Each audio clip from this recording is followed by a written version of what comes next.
luma na to. Kaso ang problema, yung front bearing na ito kumakalampag eh. Kaya naisip kung papagawa din.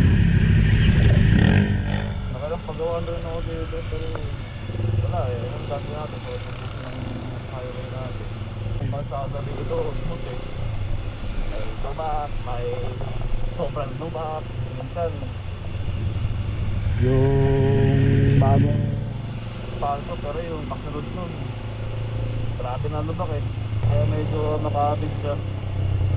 Tapos pag napapadaan ako sa mga maliliit na pato or sa mga maliliit na lubak, parang nag-uungtugan yung dalawang bakal sa tipo. Pang sa bisikleta, pag di mo hinig yung ano mo eh, manibela mo yung gano'n.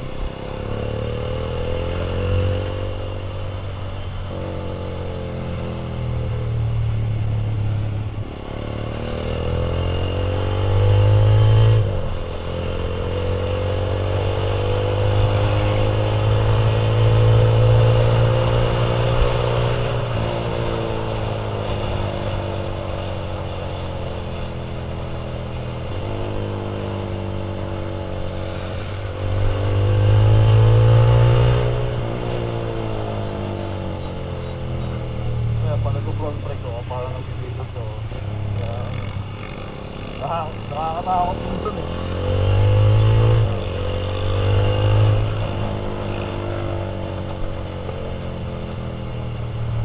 Kaya sa nga madalas full brake na ako. Kasi pag nilagda ako yung tall brake ko, lalong mapiligo yan. Mararamdaman mo yung disc brake mo na kumakas ka sa caliper mo.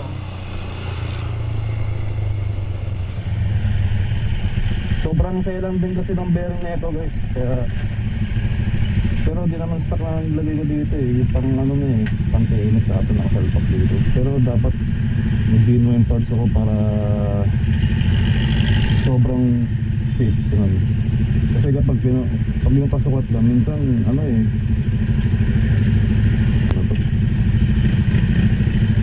ang daming stoplight.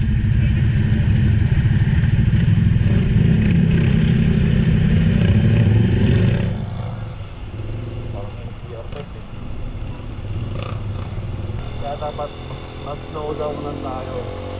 Sa part na to, medyo maraming lubak dito eh. Kahit nabasado mo na yan, basta dapat mag-iingat ka pa rin.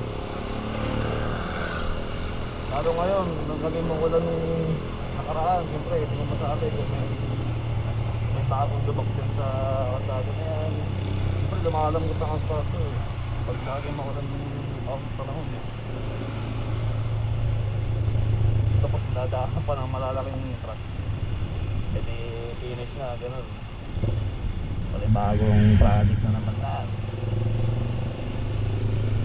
Dami na naman ang mag-i-roll. Lahat yan. Yan, tulad na ito. May speed break na kalsada. Wala yan nakaraan. Ewan ko. Delikado yung gawin eh.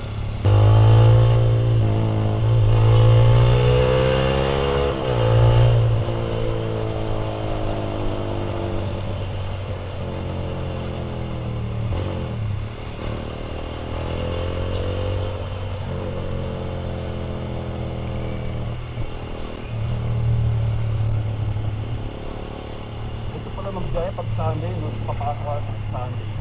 Sobrang luwag. Kasi pag nag-ride ako pag Sunday, usually doon lang sa pasok lang eh. Pero hindi ako nakapasok. Pero hindi bago lang ako. Kaya no worry.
dito na. Dito ko na tatapusin to.